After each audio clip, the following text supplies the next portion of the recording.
digital content creators. They function as educators, reviewers, satirists, entertainers, musicians and influencers.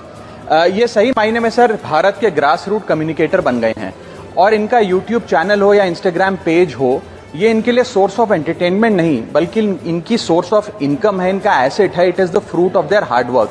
But एक चीज़ से ये सब परेशान हैं और उस मुद्दे को आज मैं सदन में उठाना चाहूँगा. That is the issue of fair use and arbitrary copyright strikes by digital platforms. Sir होता क्या है कि अगर एक कंटेंट क्रिएटर कुछ सेकंड, चंद सेकंड, 2-3 सेकंड के लिए कॉपीराइटेड कंटेंट को रीपर्पस करके कमेंट्री, क्रिटिसिज्म, पैरोडी, एजुकेशनल या न्यूज रिपोर्टिंग पर्पसेस के लिए यूज करता है, चाहे वो क्रेडिट देता हो, उसको इंसिडेंटली यूज करता हो, कॉपीराइट स्ट्राइक मारकर उसकी यूट्यूब चैनल है, प्रॉपर्टी है या इंस्टाग्राम पेज है, उसे वाइप आउट कर दिया जाता है और उसकी सालों की मेहनत चंद मिनटों में समाप्त हो जाती है. Sir livelihoods must be decided by law and not by arbitrary algorithms. Sir, this by no means that one is against copyright holders. उनके हार्डवर्क और ओरिजिनलिटी को रिस्पेक्ट करने की जरूरत है, लेकिन ये समझने की जरूरत है that fair use is not piracy.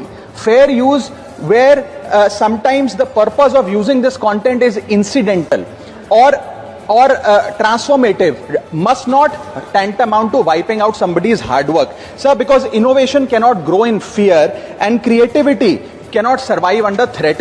India का कॉपीराइट एक्ट सर 1957 में बना. एक ऐसे दौर में बना जब ना इंटरनेट था, ना कंप्यूटर थे, ना डिजिटल कंटेंट क्रिएटर्स थे, ना यूट्यूब, इंस्टाग्राम था. And this act lakhs the very definition of digital creators.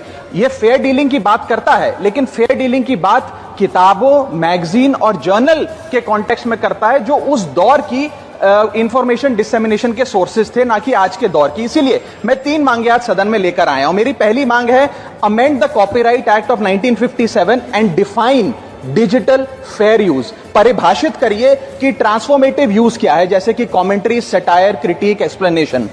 Define करिए कि इंसिडेंटल यूज क्या होता है, कि अगर बैकग्राउंड में ऑडियो विजुअल चंद सेकंड्स के लिए चले तो वो इंसिडेंटल यूज है या पूरे कंटेंट को वो वाइप आउट करें. Proportionate use, educational use, public interest use and non commercial use की परिभाषा देने की आज आवश्यकता है. दूसरी मेरी मांग है sir, bring in the proportionality doctrine in copyright enforcement. कि बैकग्राउंड में मान लीजिए कुछ सेकंड के लिए कोई वीडियो और साउंड चला, उसका यह मतलब नहीं होना चाहिए कि कंटेंट क्रिएटर की सालों की मेहनत कुछ चंद सेकंड्स में समाप्त हो जाए. My third demand sir is that mandatory due process before take down. किसी का भी